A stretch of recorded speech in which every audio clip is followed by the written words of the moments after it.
1,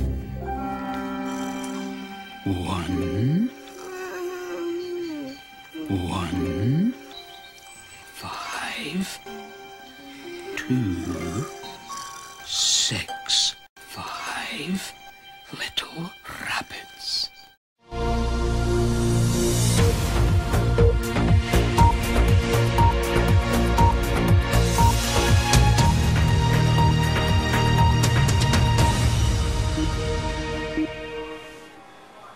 Hello there, and welcome to the Wellington 5 o'clock evening news. My name is Lucas, and this is Mike. Rabbits have been counted for years, but it seems they may be getting a little easier to count. That's right, Mike. In the past few days, Wellington has had a biological anomaly, recording the largest rabbit ever trapped. Now, to our reporter Mike, in the field with a special report.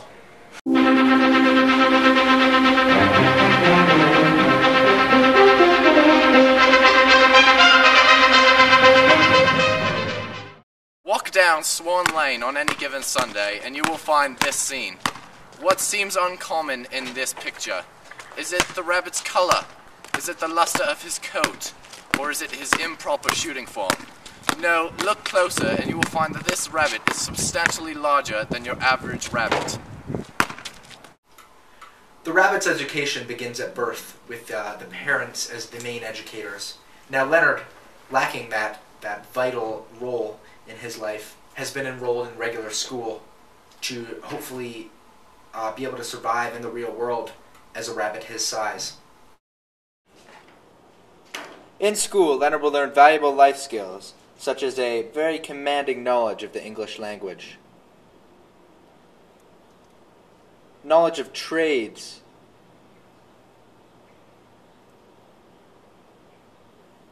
and he will participate in the peak physical activity program that is offered at his school for rabbits.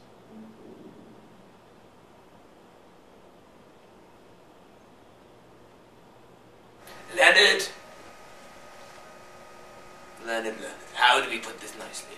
Leonard is often tormented by the other students in a bullying way, in a cyberbullying way. I believe he has a Facebook, but the other students are making fun of him because he is obviously a rabbit. Rabbits don't have faces, so I don't know. I think they do. Do they read books? I don't know. But regardless, Leonard acts out aggressively to the other students because of the bullying that goes on in that atmosphere. There was an incident the other day where Leonard saw the other students playing a bit of basketball, a bit of b-ball, and he never got invited to play the b-ball. He never gets invited to play b-ball. So he was quite upset. Traumatized, some might say. He went down and he kicked the ball away from the students and ran away. Not the biggest of, criminal acts you can perform, but still not appropriate for this Catholic environment. We sent him down to the office, where he had to deal with me.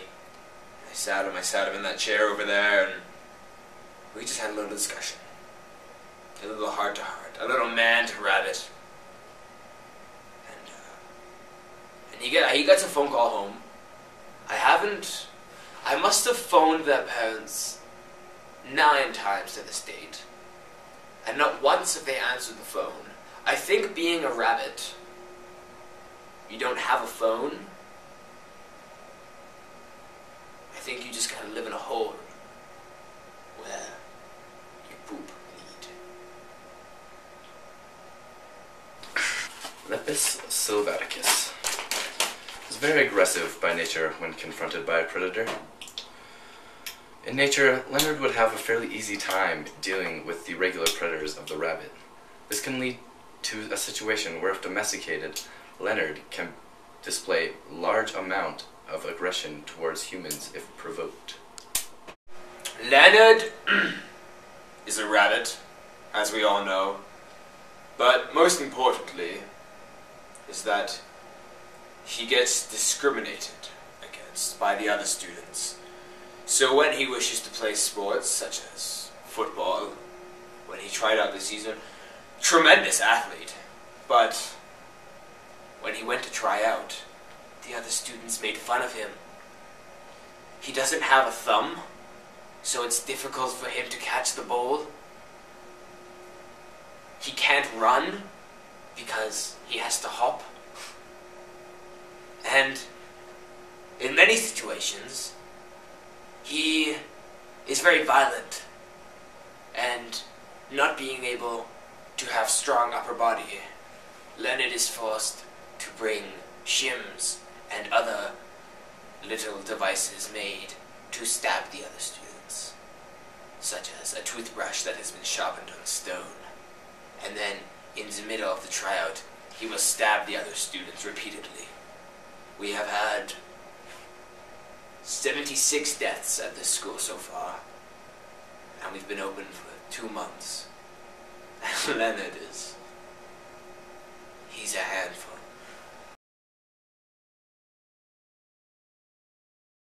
Now, Mr. Mayor, what has your personal experiences with Leonard been like?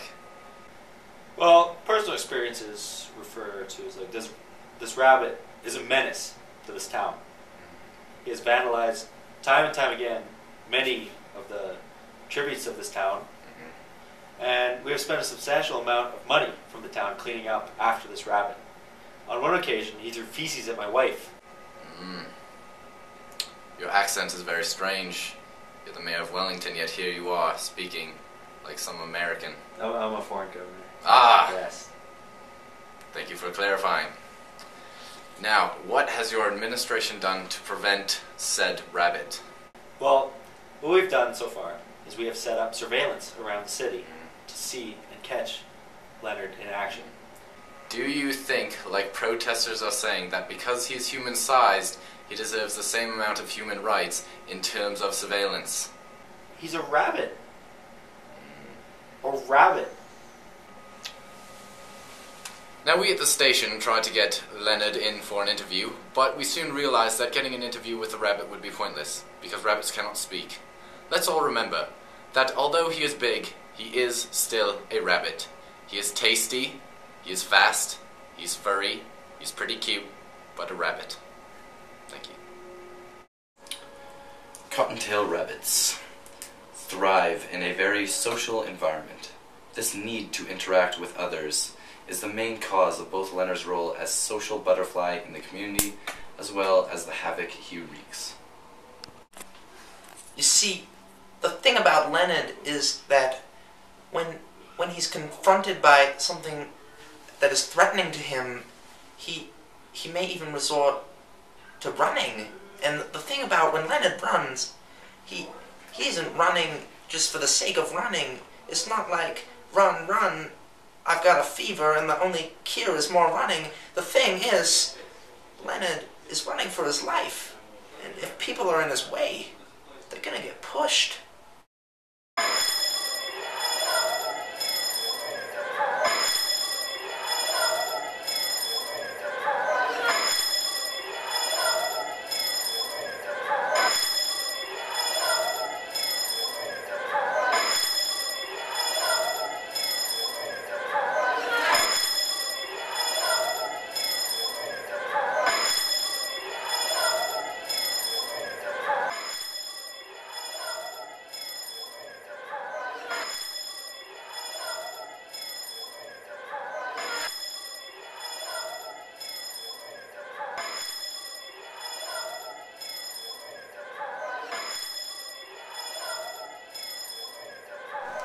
Leonard is a rabbit, as we all know, and rabbits do not eat human food. When the other kids go to the cafeteria for hot dogs or some za, Leonard he is restricted by the other students, by the staff, by the faculty. He has to be sent out into what we call an IPP program, where he has to be taken out of the normal school society and sent into a different place environment is more likable to his, home. So we send him out into the field where Leonard can devour just the natural resources he can find, bushes. I believe he likes carrots and grass and all that stuff. So he has to be separated so that he can live.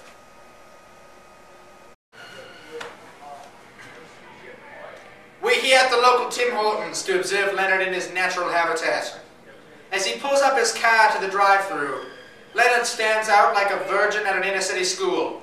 Leonard is very shy by nature, and people staring at him as he goes to get his daily cup of coffee and donuts can be very traumatic to the rabbit. This everyday occurrence, this mundane task, can very well describe the difficulty that Leonard deals with in the community daily. Well, that's all for Channel 9 5 o'clock evening news. I have been Lucas, and as always, this is Mike.